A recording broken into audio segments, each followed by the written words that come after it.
But Pallas now Tydides' soul inspires, fills with her force, and warms with all her fires, above the Greeks his deathless fame to raise, and crown her hero with distinguished praise. High on his helm celestial lightnings play, his beamy shield emits a living ray, the unwearied blaze incessant streams supplies, like the red star that fires the autumnal skies, when fresh he rears his radiant orb to sight, and, bathed in ocean, shoots a keener light. Such glories Pallas on the chief bestowed, such from his arms the fierce effulgence flowed. Onward she drives him, furious to engage, where the fight burns, and where the thickest rage. The sons of Dares first the combat sought, a wealthy priest, but rich without a fault. In Vulcan's fane the father's days were led, the sons to toils of glorious battle bred. These, singled from their troops, the fight maintain, these from their steeds, Tydides on the plain. Fierce for renown the brother chiefs draw near, and first bold Phegeus cast his sounding spear, which o'er the warrior's shoulder took its course, and spent in empty air its erring force. Not so Tydides flew thy lance in vain, but pierced his breast, and stretched him on the plain. Seized with unusual fear, Idaeus fled, left the rich chariot and his brother dead, and had not Vulcan lent celestial aid, he too had sunk to death's eternal shade. But in a smoky cloud the god of fire preserved the son, in pity to the sire. The steeds and chariot to the navy led increased the spoils of gallant Diomed. Struck with amaze and shame, the Trojan crew, or slain or fled, the sons of Dares view, when by the blood-stained hand Minerva pressed the god of battles, and this speech addressed. Stern power of war, by whom the mighty fall, who bathe in blood and shake the lofty wall. Let the brave chiefs their glorious toils divide, and whose the conquest, mighty Jove decide, while we from interdicted fields retire, nor tempt the wrath of heaven's avenging sire. Her words allay the impetuous warrior's heat. The god of arms and martial made retreat. Removed from fight, on Xanthus' flowery bounds they sat, and listened to the dying sounds. Meantime the Greeks the Trojan race pursue, and some bold chieftain every leader slew. First Odius falls, and bites the bloody sand, his death ennobled by Atreides' hand. As he to flight his wheeling car addressed, the speedy javelin drove from back to breast.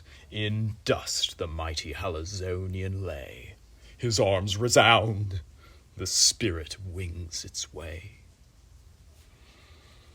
Thy fate was next, O Phaestus, doomed to feel the great Idomeneus pretended steel, whom Borus sent, his son and only joy, from fruitful Tarne to the fields of Troy. The Cretan javelin reached him from afar, and pierced his shoulder as he mounts his car. Back from the car he tumbles to the ground, and everlasting shades his eyes surround. Then died Scamandrius, expert in the chase, in wounds and wilds to wound the savage race. Diana taught him all her sylvan arts, to bend the bow and aim unerring darts. But vainly here Diana's arts he tries. The fatal lance arrests him as he flies. From Menelaus' arm the weapon sent, through his broad back and heaving bosom went. Down sinks the warrior with a thundering sound. His brazen armor rings against the ground. Next, Artful Phericlus untimely fell, bold Merion sent him to the realms of hell. Thy father's skill, O Phericlus, was thine, the graceful fabric and the fair design, for loved by Pallas, Pallas did impart to him the shipwrights and the builder's art. Beneath his hand the fleet of Paris rose, the fatal cause of all his country's woes. But he, the mystic will of heaven unknown, nor saw his country's peril, nor his own. The hapless artist, while confused he fled, the spear of Merion mingled with the dead. Through his right hip, with forceful fury cast, between the bladder and the bone it passed. Prone on his knees he falls with fruitless cries, and death in lasting slumber seals his eyes. From Meges' force the swift Pedaeus fled, Antenor's offspring from a foreign bed, whose generous spouse Theanor, heavenly fair, nursed the young stranger with a mother's care. How vain those cares, when Meges in the rear full in his napin fixed the fatal spear. Swift through his crackling jaws the weapon glides, and the cold tongue and grinning teeth divides. Then died Hypsenor, generous and divine, sprung from the brave Dolopion's mighty line, who near adored Scamander made abode, priest of the stream, and honored as a god. On him, amidst the flying numbers found, Eurypylus inflicts a deadly wound. On his broad shoulders fell the forceful brand, thence glancing downwards, lopped his holy hand, which stained with sacred blood the blushing sand. Down sunk the priest, the purple hand of death closed his dim eye, and fate suppressed his breath. Thus toiled the chiefs, in different parts engaged. In every quarter fierce Tydides raged. Amid the Greek, amid the Trojan train, wrapped through the ranks he thunders o'er the plain. Now here, now there, he darts from place to place, pours on the rear, or lightens in their face. Thus from high hills the torrents swift and strong deluge whole fields, and sweep the trees along. Through ruined moles the rushing wave resounds, o'erwhelms the bridge, and bursts the lofty bounds. The yellow harvests of the ripened year, and flatted vineyards, one sad waste appear, while Jove descends in sluicy sheets of rain, and all the labors of mankind are vain. So raged Tydides, boundless in his ire, drove armies back, and made all Troy retire. With grief the leader of the Lycian band saw the wide waste of his destructive hand. His bended bow against the chief he drew. Swift to the mark the thirsty arrow flew, whose forky point the hollow breastplate tore. Deep in his shoulder pierced, and drank the gore. The rushing stream his brazen armor dyed, while the proud archer, thus exulting, cried, "Hither, ye Trojans! Hither drive your steeds! Lo, by our hand the bravest Grecian bleeds. Not long the deathful dart he can sustain, or Phoebus urged me to these fields in vain." So spoke he, boastful, but the winged dart stopped short of life, and mocked the shooter's art. The wounded chief behind his car retired, the helping hand of Sthenelus required. Swift from his seat he leaped upon the ground, and tugged the weapon from the gushing wound. When thus the king his guardian power addressed, the purple current wandering o'er his vest. "O progeny of Jove, unconquered maid, if e'er my godlike sire deserved thy aid, if e'er I felt thee in the fighting field, now, goddess, now thy sacred succor yield. Oh, give my lance to reach the Trojan knight whose arrow wounds the chief thou guard'st in fight, and lay the boaster grovelling on the shore that vaunts these eyes shall view the light no more. Thus prayed Tydides, and Minerva heard. His nerves confirmed, his languid spirits cheered. He feels each limb with wonted vigor light. His beating bosom claimed the promised fight. Be bold, she cried.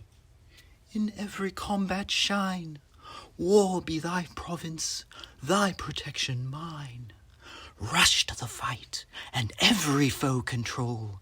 Wake each paternal virtue in thy soul.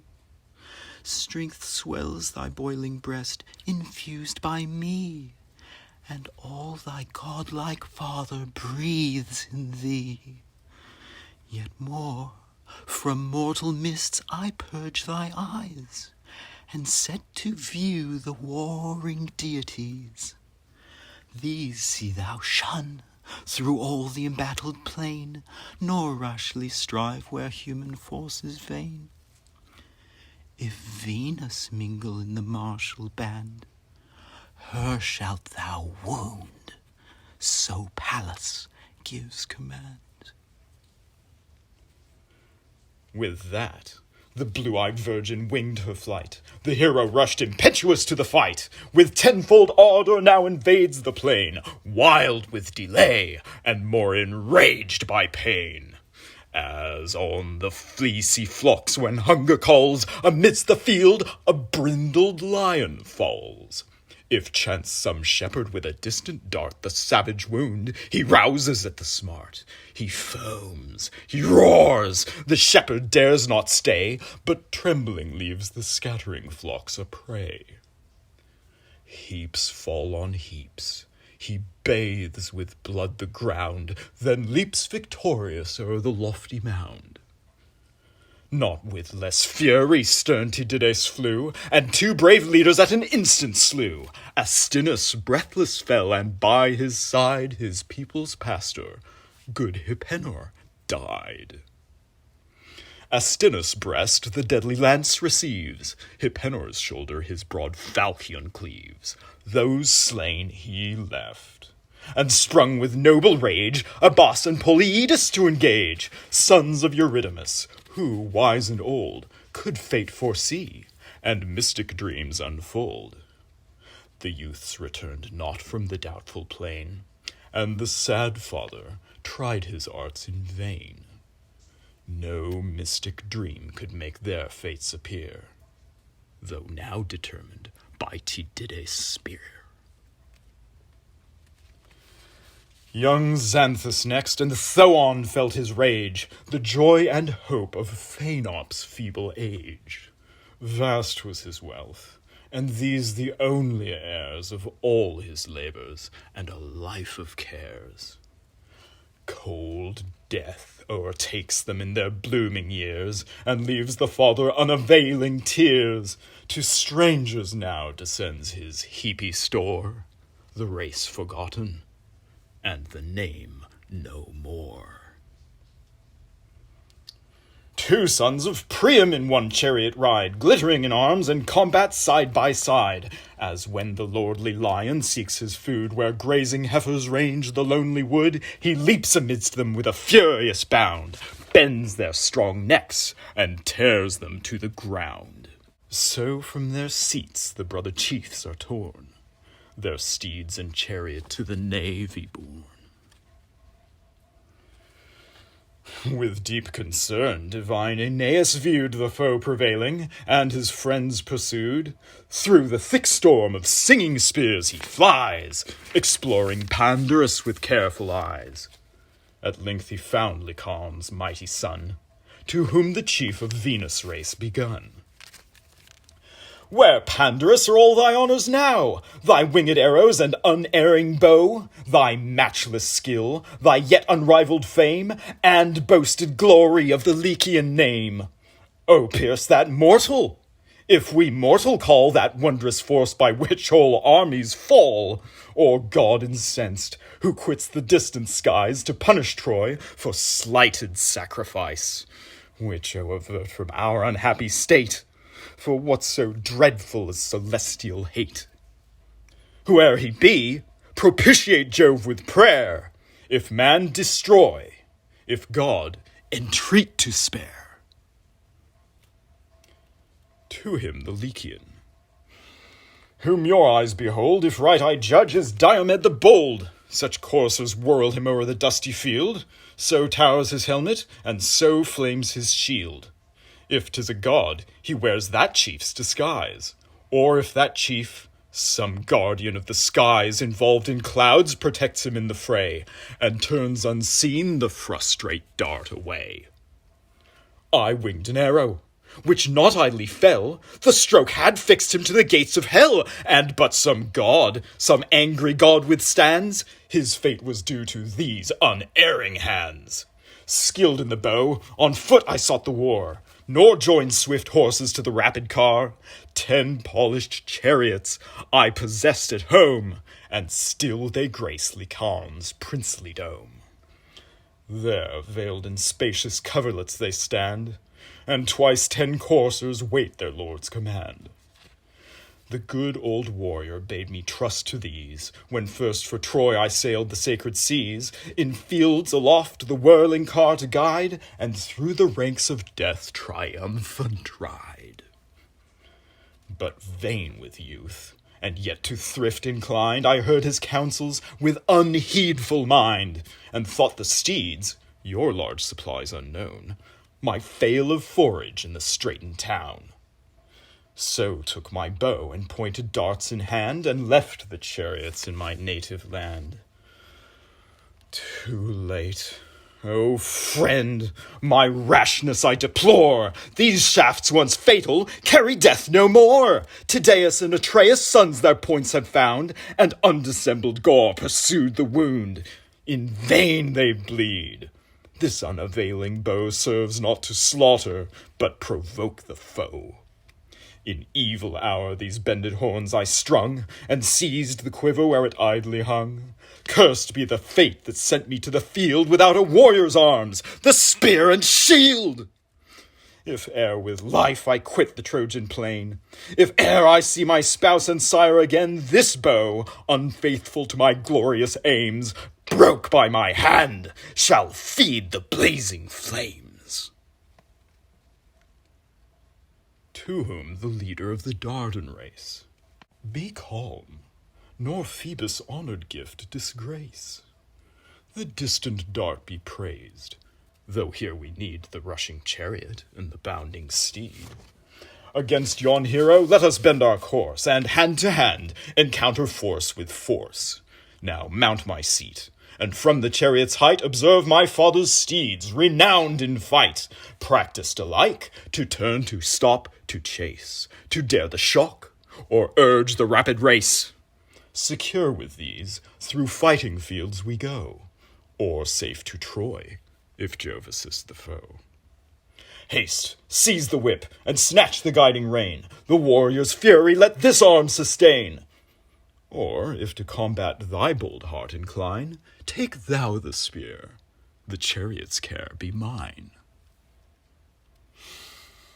O prince, Lycaon's valiant son replied, as thine the steeds, be thine the task to guide. The horses, practised to their lord's command, shall bear the rein, and answer to thy hand. But if unhappy we desert the fight, thy voice alone can animate their flight. Else shall our fates be numbered with the dead, and these the victor's prize in triumph led. Thine be the guidance then, with spear and shield. Myself will charge this terror of the field. And now both heroes mount the glittering car. The bounding coursers rush amidst the war. Their fierce approach bold Sthenelus espied, who, thus alarmed, to great Tydides cried, O friend! 2 chiefs of force immense I see, dreadful they come, and bend their rage on thee. Lo, the brave heir of old Lycaon's line, and great Aeneas, sprung from race divine.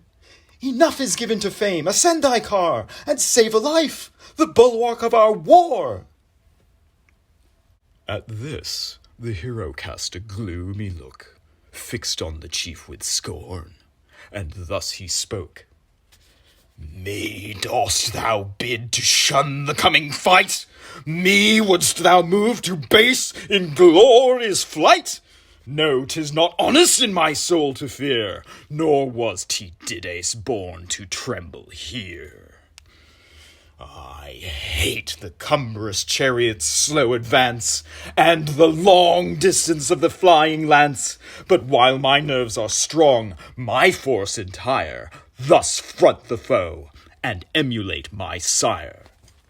Nor shall yon steeds that fierce to fight convey those threatening heroes bear them both away. One chief at least beneath this arm shall die, so Pallas tells me, and forbids to fly. But if she dooms, and if no god withstand, that both shall fall by one victorious hand, then heed my words. My horse is here detained, fixed to the chariot by the straitened rein. Swift to Aeneas' empty seat proceed, and seize the coursers of ethereal breed, the race of those which once the thundering god for ravished Ganymede on Tros bestowed. The best that e'er on earth's broad surface run, beneath the rising or the setting sun. Hence great Anchises stole a breed unknown by mortal mares from fierce Laomedon. 4 of this race his ample stalls contain, and 2 transport Aeneas o'er the plain. These were the rich immortal prize our own, through the wide world should make our glory known.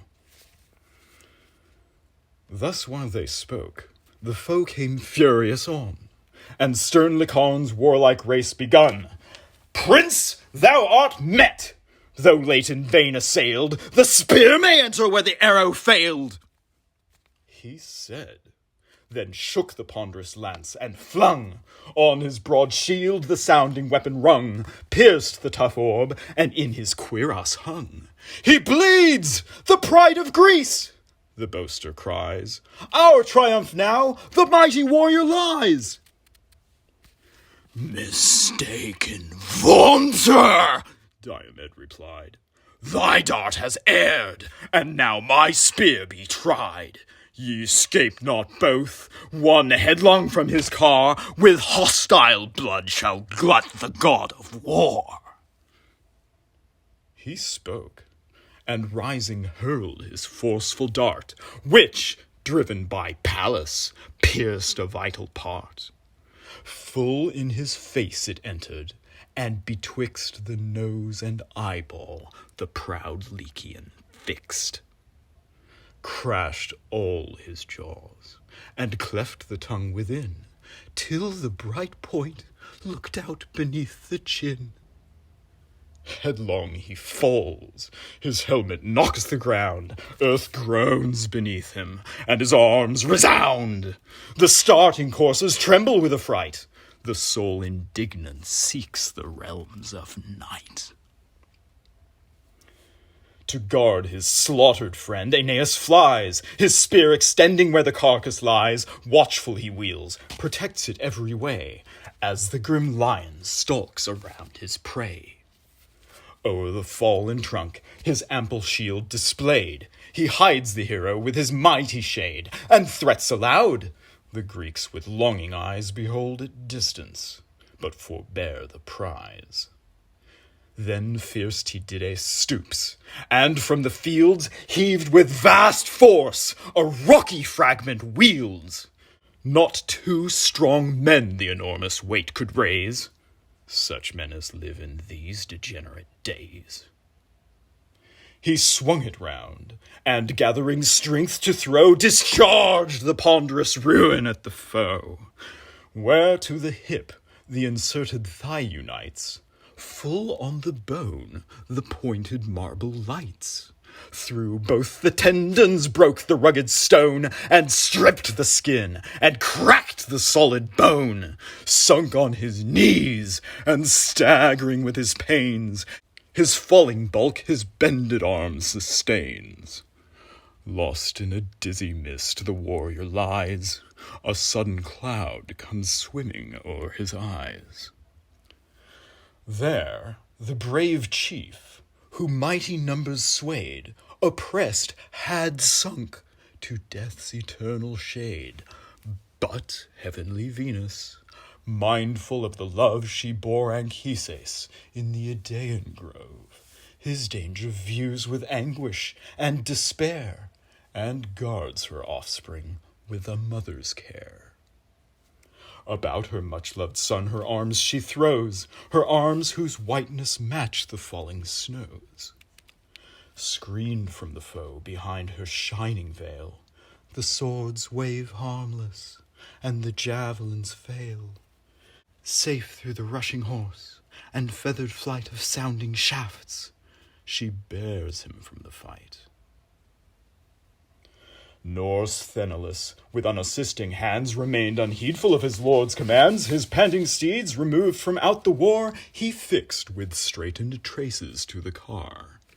Next, rushing to the Dardan spoil, detains the heavenly coursers with the flowing manes. These in proud triumph to the fleet conveyed, no longer now a Trojan lord obeyed.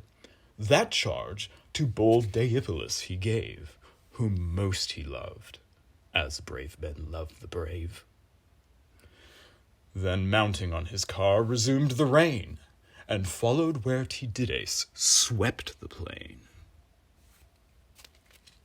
Meanwhile, his conquest ravished from his eyes, the raging chief in chase of Venus flies. No goddess she, commissioned to the field, like Pallas dreadful with her sable shield, or fierce Bellona thundering at the wall, while flames ascend and mighty ruins fall. He knew soft combats suit the tender dame, new to the field, and still a foe to fame. Through breaking ranks his furious course he bends, and at the goddess his broad lance extends. Through her bright veil the daring weapon drove, the ambrosial veil which all the graces wove. Her snowy hand the razing steel profaned, and the transparent skin with crimson stained. From the clear vein a stream immortal flowed, such stream as issues from a wounded god, pure emanation, uncorrupted flood. Unlike our gross diseased terrestrial blood, for not the bread of man their life sustains, nor wine's inflaming juice supplies their veins. With tender shrieks the goddess filled the place, and dropped her offspring from her weak embrace. Him Phoebus took. He casts a cloud around the fainting chief, and wards the mortal wound. Then with a voice that shook the vaulted skies, the king insults the goddess as she flies. Ill with Jove's daughter bloody fights agree. The field of combat is no scene for thee. Go, let thy own soft sex employ thy care. Go, lull the coward, or delude the fair. Taught by this stroke, renounce the war's alarms, and learn to tremble at the name of arms. Tydides thus. The goddess, seized with dread, confused, distracted, from the conflict fled. To aid her, swift the winged Iris flew, wrapped in a mist above the warring crew. The queen of love with faded charms she found. Pale was her cheek, and livid looked the wound. To Mars, who sat remote, they bent their way. Far on the left, with clouds involved, he lay. Beside him stood his lance, disdained with gore, and reigned with gold his foaming steeds before. Low at his knee, she begged with streaming eyes her brother's car to mount the distant skies, and showed the wound by fierce Tydides given, a mortal man who dares encounter heaven. Stern Mars, attentive, hears the queen complain, and to her hand commits the golden rein. She mounts the seat, oppressed with silent woe, driven by the goddess of the painted bow. The lash resounds, the rapid chariot flies, and in a moment scales the lofty skies. They stopped the car, and there the coursers stood, fed by fair Iris with ambrosial food. Before her mother, love's bright queen appears. O'erwhelmed with anguish and dissolved in tears, she raised her in her arms, beheld her bleed, and asked what god had wrought this guilty deed. Then she, "This insult from no god I found, an impious mortal gave the daring wound. Behold the deed of haughty Diomed. 'Twas in the son's defence the mother bled. The war with Troy no more the Grecians wage, but with the gods, the immortal gods engage." Dione then, "Thy wrongs with patience bear, and share those griefs inferior powers must share. Unnumbered woes mankind from us sustain, and men with woes afflict the gods again. The mighty Mars in mortal fetters bound, and, lodged in brazen dungeons underground, full 13 moons imprisoned, roared in vain. Otus and Ephialtes held the chain. Perhaps had perished had not Hermes' care restored the groaning god to upper air. Great Juno's self has borne her weight of pain, the imperial partner of the heavenly reign. Amphitrion's son infixed the deadly dart, and filled with anguish her immortal heart. E'en hell's grim king Alcides' power confessed. The shaft found entrance in his iron breast. To Jove's high palace for a cure he fled, pierced in his own dominion of the dead, where Paeon, sprinkling heavenly balm around, assuaged the glowing pangs, and closed the wound. Rash, impious man, to stain the blessed abodes, and drench his arrows in the blood of gods! But thou, though Pallas urged thy frantic deed, whose spear ill-fated makes a goddess bleed, know thou, whoe'er with heavenly power contends, short is his date, and soon his glory ends. From fields of death when late he shall retire, no infant on his knees shall call him sire.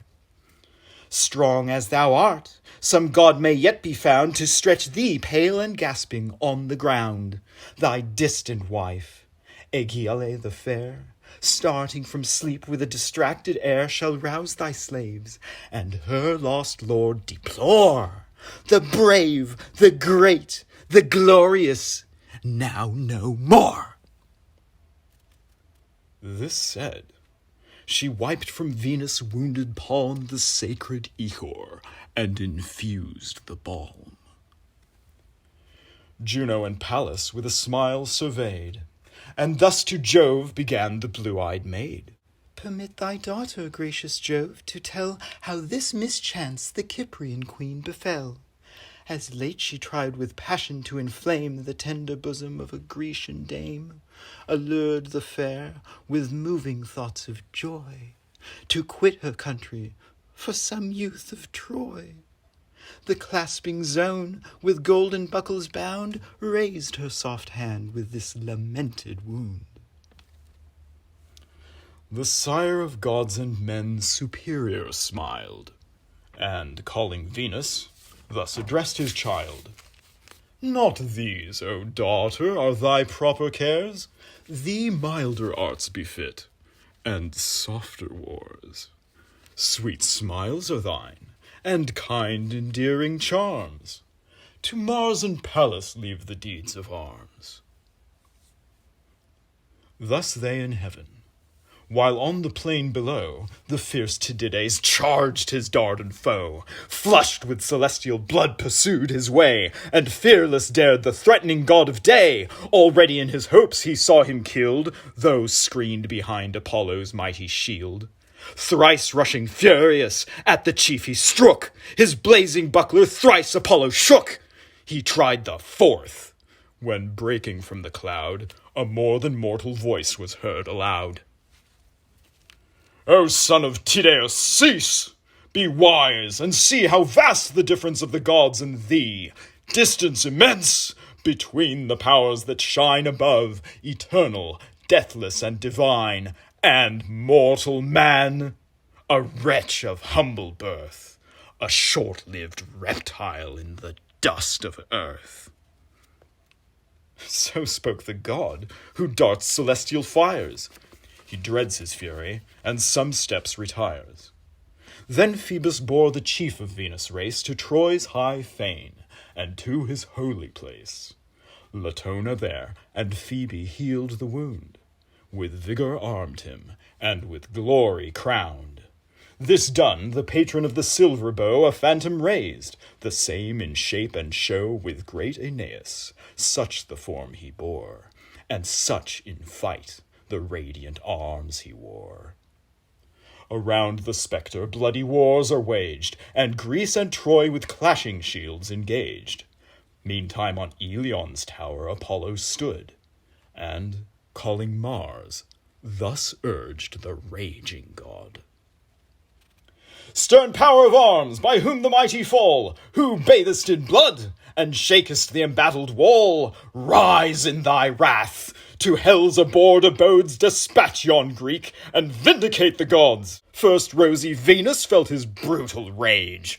Me next he charged, and dares all heaven engage. The wretch would brave high heaven's immortal sire, his triple thunder, and his bolts of fire.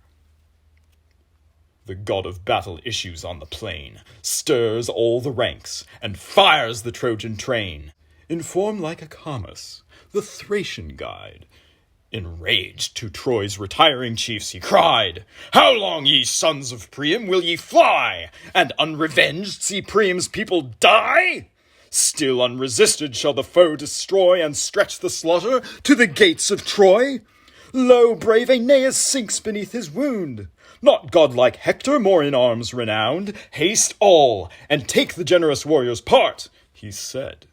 New courage swelled each hero's heart.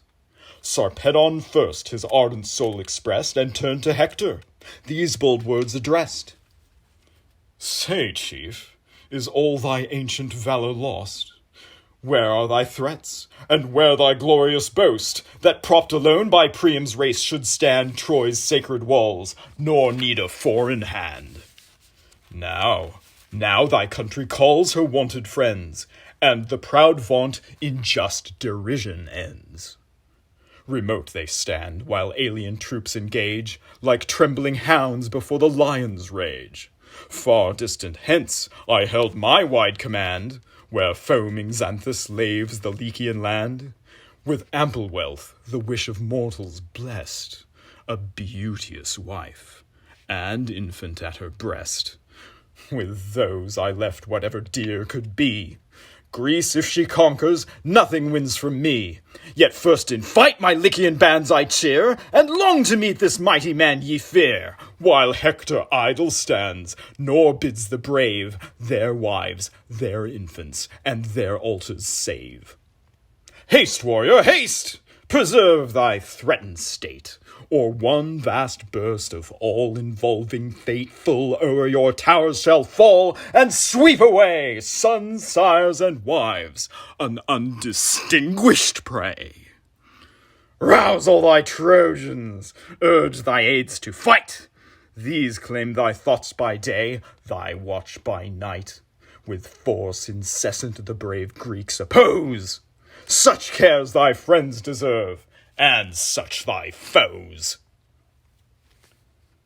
Stung to the heart, the generous Hector hears, but just reproof with decent silence bears. From his proud car the prince impetuous springs, on earth he leaps, his brazen armor rings, 2 shining spears are brandished in his hands. Thus armed, he animates his drooping bands, revives their ardor, turns their steps from flight, and wakes anew the dying flames of fight. They turn, they stand. The Greeks their fury dare, condense their powers, and wait the growing war.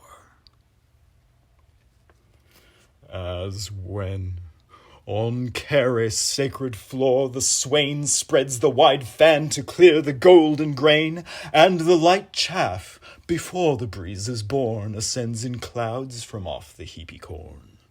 The grey dust, rising with collected winds, drives o'er the barn, and whitens all the hins. So white with dust the Grecian host appears, from trampling steeds and thundering charioteers. The dusky clouds from laboured earth arise, and roll in smoking volumes to the skies. Mars hovers o'er them with his sable shield, and adds new horrors to the darkened field. Pleased with his charge, and ardent to fulfill in Troy's defence Apollo's heavenly will. Soon as from fight the blue-eyed maid retires, each Trojan bosom with new warmth he fires. And now the god, from forth his sacred fane, produced Aeneas to the shouting train, alive, unharmed, with all his peers around. Erect he stood, and vigorous from his wound. Inquiries none they made. The dreadful day no pause of words admits, no dull delay. Fierce discord storms, Apollo loud exclaims, Fame calls, Mars thunders, and the field's in flames. Stern Diomed with either Ajax stood, and great Ulysses, bathed in hostile blood, embodied close the labouring Grecian train, the fiercest shock of charging hosts sustain. Unmoved and silent, the whole war they wait, serenely dreadful, and as fixed as fate. So when the embattled clouds in dark array along the skies their gloomy lines display, when now the north his boisterous rage has spent, and peaceful sleeps the liquid element, the low-hung vapours, motionless and still, rest on the summits of the shaded hill, till the mass scatters as the winds arise, dispersed and broken through the ruffled skies. Nor was the general wanting to his train. From troop to troop he toils through all the plain. Ye Greeks, be men, the charge of battle bear, your brave associates and yourselves revere. Let glorious acts more glorious acts inspire, and catch from breast to breast the noble fire.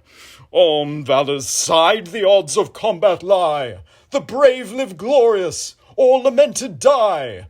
The wretch who trembles in the field of fame meets death, and worse than death, eternal shame. These words he seconds with his flying lance, to meet whose point was strong Deicoon's chance. Aeneas' friend, and in his native place, honoured and loved like Priam's royal race. Long had he fought the foremost in the field, but now the monarch's lance transpierced his shield. His shield too weak the furious dart to stay, through his broad belt the weapon forced its way. The grisly wound dismissed his soul to hell. His arms around him rattled as he fell. Then fierce Aeneas, brandishing his blade, in dust Orsilochus and Crethon laid, whose sire Diocleus, wealthy, brave, and great, in well-built Pherae held his lofty seat. Sprung from Alpheus' plenteous stream that yields increase of harvest to the Pelian fields. He got Orsilochus, Diocleus he, and these descended in the third degree. Too early expert in the martial toil, in sable shifts they left their native soil to avenge Atrides. Now, untimely slain, they fell with glory on the Phrygian plain. So 2 young mountain lions, nursed with blood in deep recesses of the gloomy wood, rush fearless to the plains, and uncontrolled depopulate the stalls and waste the fold, till pierced at distance from their native den, o'erpowered they fall beneath the force of men. Prostrate on earth, their beauteous bodies lay, like mountain firs, as tall and straight as they. Great Menelaus views with pitying eyes, lifts his bright lance, and at the victor flies. Mars urged him on, yet ruthless in his hate, the god but urged him to provoke his fate. He thus advancing, Nestor's valiant son shakes for his danger, and neglects his own. Struck with the thought, should Helen's lord be slain, and all his country's glorious labours vain? Already met, the threatening heroes stand, the spears already tremble in their hand. In rushed Antilochus, his aid to bring, and fall or conquer by the Spartan king. These seen, the Dardan backward turned his course, brave as he was, and shunned unequal force. The breathless bodies to the Greeks they drew, then mix in combat, and their toils renew. First Pylaemenes, great in battle, bled, who sheathed in brass the Paphlagonians led. Atrides marked him where sublime he stood. Fixed in his throat, the javelin drank his blood. The faithful Medon, as he turned from fight, his flying coursers sunk to endless night. A broken rock by Nestor's son was thrown. His bended arm received the falling stone. From his numbed hand, the ivory-studded reins dropped in the dust and trailed along the plains. Meanwhile, his temples feel a deadly wound. He groans in death and ponderous sinks to ground. Deep drove his helmet in the sands, and there the head stood fixed, the quivering legs in air. Till trampled flat beneath the courser's feet, the youthful victor mounts his empty seat and bears the prize in triumph to the fleet. Great Hector saw, and raging at the view, pours on the Greeks. The Trojan troops pursue. He fires his host with animating cries, and brings along the furies of the skies. Mars' stern destroyer, and Bellona dread, flame in the front, and thunder at their head. This swells the tumult and the rage of fight, that shakes a spear that casts a dreadful light. Where Hector marched, the god of battles shined, now stormed before him, and now raged behind. Tydides paused, amidst his full career, then first the hero's manly breast knew fear. As when some simple swain his cot forsakes, and wide through fens an unknown journey takes, if chance a swelling brook his passage stay, and foam impervious cross the wanderer's way, confused he stops, a length of country past, eyes the rough waves, and tired, returns at last. Amazed no less the great Tydides stands, he stayed, and turning thus, addressed his bands. No wonder, Greeks, that all to Hector yield. Secure of favouring gods, he takes the field. His strokes they second, and avert our spears. Behold where Mars in mortal arms appears. Retire then, warriors, but sedate and slow. Retire, but with your faces to the foe. Trust not too much your unavailing might. 'Tis not with Troy, but with the gods ye fight. Now near the Greeks the black battalions drew, and first two leaders valiant Hector slew. His force Anchialus and Menesthes found, in every art of glorious war renowned. In the same car the chiefs to combat ride, and fought united, and united died. Struck at the sight, the mighty Ajax glows with thirst of vengeance, and assaults the foes. His massy spear with matchless fury sent, through Amphius' belt and heaving belly went. Amphius, Epasus, happy soil possessed, with herds abounding, and with treasure blessed. But fate resistless from his country led the chief to perish at his people's head. Shook with his fall, his brazen armor rung, and fierce to seize it, conquering Ajax sprung. Around his head an iron tempest reigned, a wood of spears his ample shield sustained. Beneath one foot the yet warm corpse he pressed, and drew his javelin from the bleeding breast. He could no more. The showering darts denied to spoil his glittering arms and plumy pride.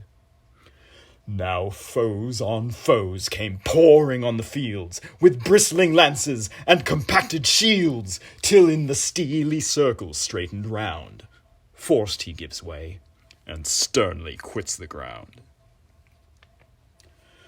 While thus they strive, Tlepolemus the Great, urged by the force of unresisted fate, burns with desire Sarpedon's strength to prove.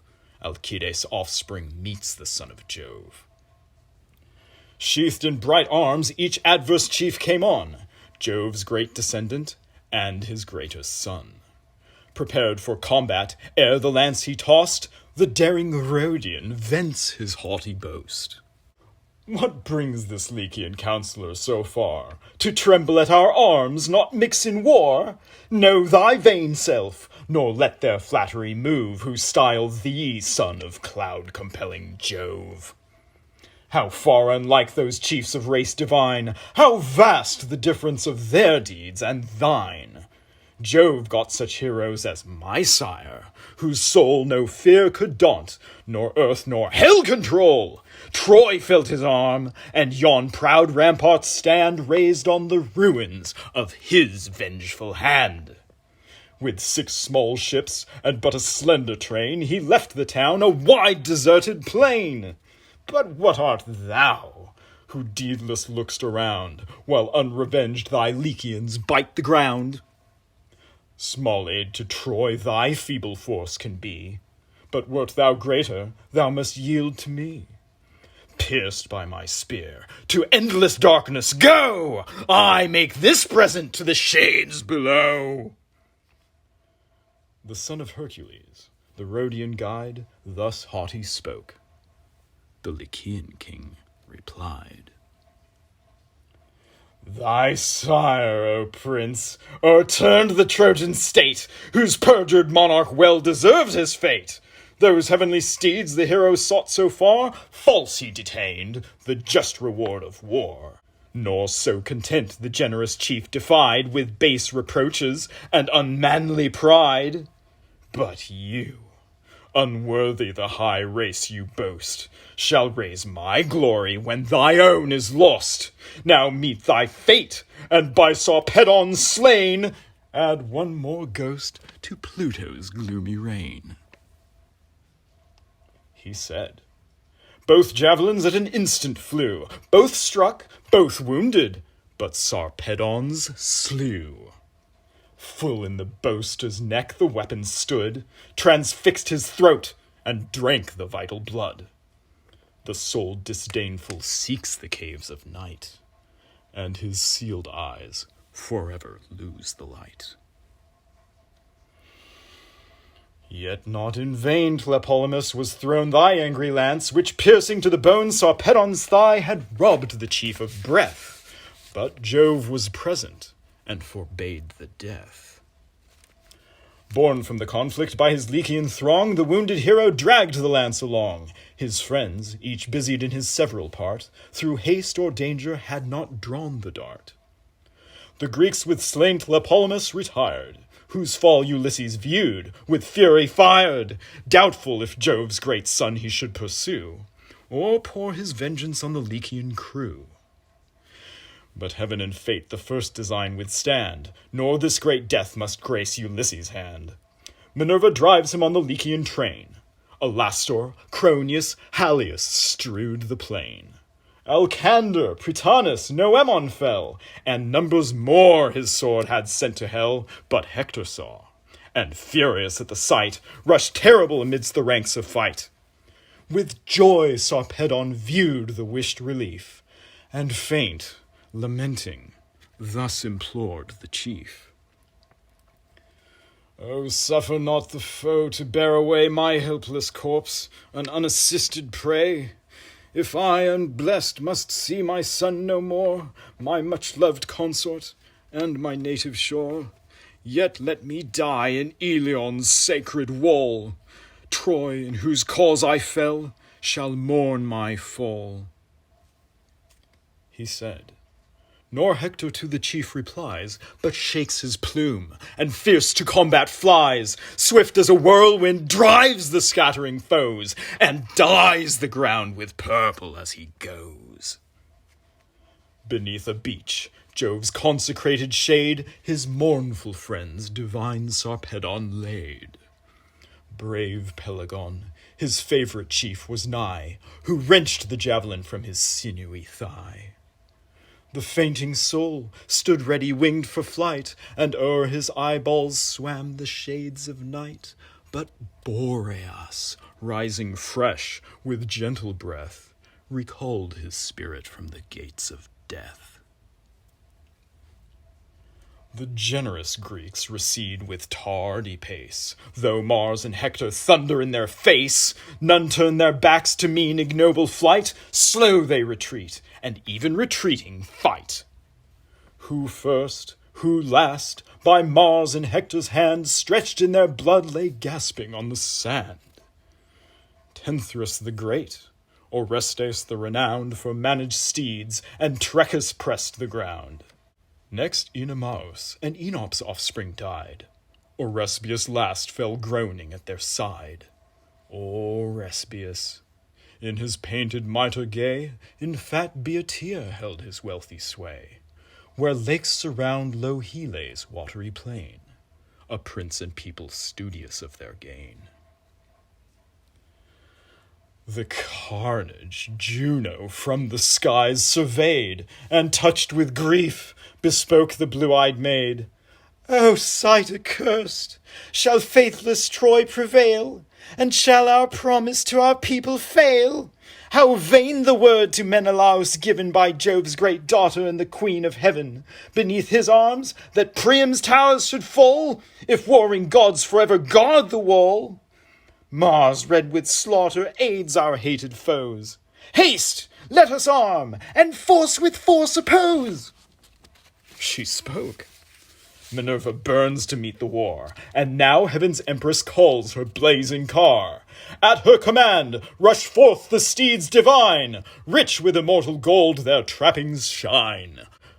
Bright Hebe waits. By Hebe ever young, the whirling wheels are to the chariot hung. On the bright axle turns the bidden wheel of sounding brass, the polished axle steel. 8 brazen spokes in radiant order flame, the circle's gold, of uncorrupted frame, such as the heavens produce. And round the gold 2 brazen rings of work divine were rolled. The bossy naves of solid silver shone, braces of gold suspend the moving throne. The car, behind, an arching figure bore, the bending concave formed an arch before. Silver the beam, the extended yoke was gold, and golden reins the immortal coursers hold.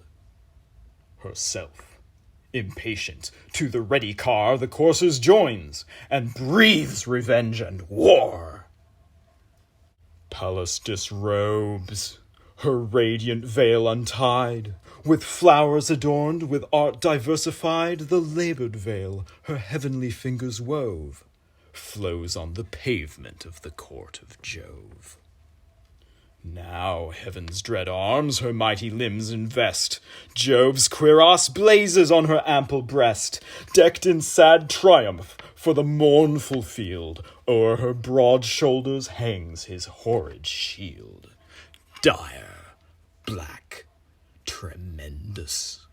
Round the margin rolled a fringe of serpents, hissing guards the gold.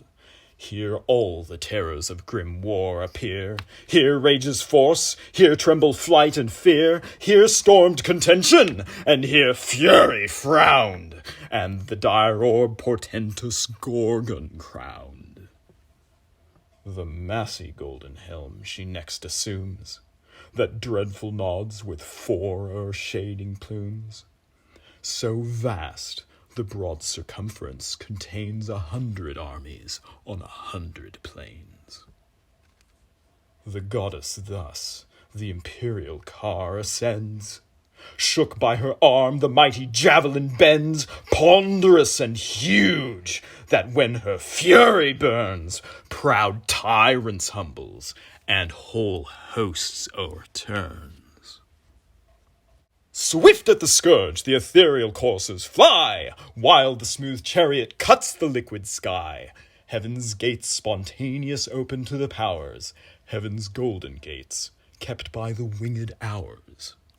Commissioned in alternate watch they stand, the sun's bright portals and the skies command, involve in clouds the eternal gates of day, or the dark barrier roll with ease away. The sounding hinges ring on either side, the gloomy volumes pierced with light divide. The chariot mounts, where deep in ambient skies, confused, Olympus' 100 heads arise. Where far apart the thunderer fills his throne o'er all the gods superior and alone. There, with her snowy hand, the queen restrains the fiery steeds, and thus to Jove complains. O sire, can no resentment touch thy soul? Can Mars rebel, and does no thunder roll? What lawless rage on yon forbidden plain? What rash destruction, and what heroes slain? Venus and Phoebus with the dreadful bow smile on the slaughter and enjoy my woe.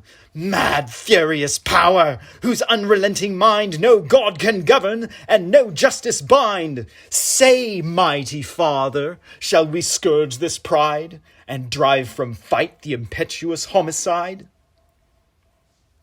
To whom assenting, thus the thunderer said, Go, and the great Minerva be thy aid. To tame the monster god Minerva knows, and oft afflicts his brutal breast with woes.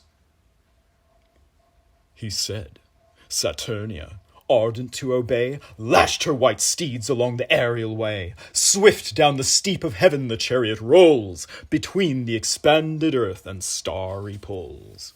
Far as a shepherd, from some point on high, o'er the wide main extends his boundless eye. Through such a space of air, with thundering sound, at every leap the immortal coursers bound. Troy now they reached, and touched those banks divine, where silver Simois and Scamander join. There Juno stopped, and her fair steeds unloosed, of air condensed of vapour circumfused. For these, impregnate with celestial dew, on Simois' brink ambrosial herbage grew. Thence to relieve the fainting Argive throng, smooth as the sailing doves they glide along. The best and bravest of the Grecian band, a warlike circle, round Tydides stand. Such was their look as lions bathed in blood, or foaming boars, the terror of the wood. Heaven's empress mingles with the mortal crowd, and shouts in Stentor's sounding voice aloud, Stentor the strong, endued with brazen lungs, whose throats surpassed the force of 50 tongues. Inglorious Argives, to your race a shame, and only men in figure and in name. Once from the walls your timorous foes engaged, while fierce in war divine Achilles raged. Now issuing fearless they possess the plain, now win the shores, and scarce the seas remain. Her speech new fury to their hearts conveyed, while near Tydides stood the Athenian maid. The king beside his panting steeds she found, o'erspent with toil, reposing on the ground. To cool his glowing wound he sat apart, the wound inflicted by the Lycian dart. Large drops of sweat from all his limbs descend. Beneath his ponderous shield his sinews bend, whose ample belt that o'er his shoulder lay he eased, and washed the clotted gore away. The goddess, leaning o'er the bending yoke, beside his coursers, thus her silence broke. Degenerate prince, and not of Tydeus' kind, whose little body lodged a mighty mind, foremost he pressed in glorious toils to share, and scarce refrained when I forbade the war. Alone, unguarded, once he dared to go, and feast encircled by the Theban foe. There braved and vanquished many a hardy knight. Such nerves I gave him, and such force in fight. Thou too no less hast been my constant care. Thy hands I armed, and sent thee forth to war. But thee or fear deters, or sloth detains. No drop of all thy father warms thy veins. The chief thus answered mild, Immortal maid, I own thy presence, and confess thy aid. Not fear, thou know'st, withholds me from the plains, nor sloth hath seized me, but thy word restrains. From warring gods thou badst me turn my spear, and Venus only found resistance here. Hence, goddess, heedful of thy high commands, loth I gave way, and warned our Argive bands. For Mars, the homicide, these eyes beheld, with slaughter red and raging round the field. Then thus Minerva, Brave Tydides, hear. Not Mars himself, nor aught immortal fear. Full on the god impel thy foaming horse. Pallas commands, and Pallas lends thee force. Rash, furious, blind from these to those he flies, and every side of wavering combat tries. Large promise makes, and breaks the promise made. Now gives the Grecians, now the Trojans aid. she said, and to the steeds approaching near, drew from his seat the martial charioteer. The vigorous power the trembling car ascends, fierce for revenge, and Diomed attends. The groaning axle bent beneath the load, so great a hero, and so great a god. She snatched the reins, she lashed with all her force, and full on Mars impelled the foaming horse, but first, to hide her heavenly visage, spread black Orcus' helmet o'er her radiant head. Just then, gigantic Periphas lay slain, the strongest warrior of the Aetolian train. The god who slew him leaves his prostrate prize stretched where he fell, and at Tydides flies. Now rushing fierce, in equal arms appear the daring Greek, the dreadful god of war. Full at the chief, above his courser's head, from Mars's arm the enormous weapon fled. Pallas opposed her hand, and caused to glance far from the car the strong immortal lance. Then through the force of Tydeus' warlike son, the javelin hissed, the goddess urged it on. Where the broad cincture girt his armor round, it pierced the god. His groin received the wound. From the rent skin the warrior tugs again the smoking steel. Mars bellows with the pain, loud as the roar encountering armies yield, when shouting millions shake the thundering field. Both armies start, and trembling gaze around, and earth and heaven rebellow to the sound. As vapors blown by Auster's sultry breath, pregnant with plagues, and shedding seeds of death, beneath the rage of burning Sirius rise, choke the parched earth, and blacken all the skies. In such a cloud, the god from combat driven, high o'er the dusky whirlwind scales the heaven. Wild with his pain, he sought the bright abodes, there sullen sat beneath the sire of gods, showed the celestial blood, and with a groan thus poured his plaints before the immortal throne. Can Jove, supine, flagitious facts survey, and brook the furies of this daring day? For mortal men celestial powers engage, and gods on gods exert eternal rage. From thee, O father, all these ills we bear, and thy fell daughter with the shield and spear. Thou gavest that fury to the realms of light, pernicious, wild, regardless of the right. All heaven beside reveres thy sovereign sway. Thy voice we hear, and thy behests obey. 'Tis hers to offend, and even offending share thy breast, thy counsels, thy distinguished care. So boundless she, and thou so partial grown, well may we deem the wondrous birth thy own. Now frantic Diomed, at her command, against the immortals lifts his raging hand. The heavenly Venus first his fury found, me next encountering, me he dared to wound. Vanquished I fled, even I, the god of fight, from mortal madness scarce was saved by flight. Else hadst thou seen me sink on yonder plain, heaped round, and heaving under loads of slain. Or pierced with Grecian darts, for ages lie condemned to pain, though fated not to die. Him thus upbraiding, with a wrathful look the Lord of Thunders viewed, and stern bespoke, To me, perfidious, this lamenting strain of lawless force shall lawless Mars complain. Of all the gods who tread the spangled skies, thou most unjust, most odious in our eyes. Inhuman discord is thy dire delight, the waste of slaughter and the rage of fight. No bounds, no law thy fiery temper quells, and all thy mother in thy soul rebels. In vain our threats, in vain our power we use. She gives the example, and her son pursues. Yet long the inflicted pangs thou shalt not mourn, sprung since thou art from Jove, and heavenly born. Else, singed with lightning, hadst thou hence been thrown, where chained on burning rocks the Titans groan.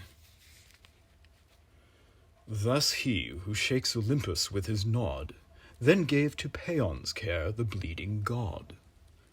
With gentle hand the balm he poured around, and healed the immortal flesh, and closed the wound. As when the fig's pressed juice, infused in cream, to curds coagulates the liquid stream, sudden the fluids fix the parts combined. Such, and so soon the ethereal texture joined. Cleansed from the dust and gore, fair Hebe dressed his mighty limbs in an immortal vest. Glorious he sat, in majesty restored, fast by the throne of heaven's superior lord. Juno and Pallas mount the blessed abodes, their task performed, and mix among the gods.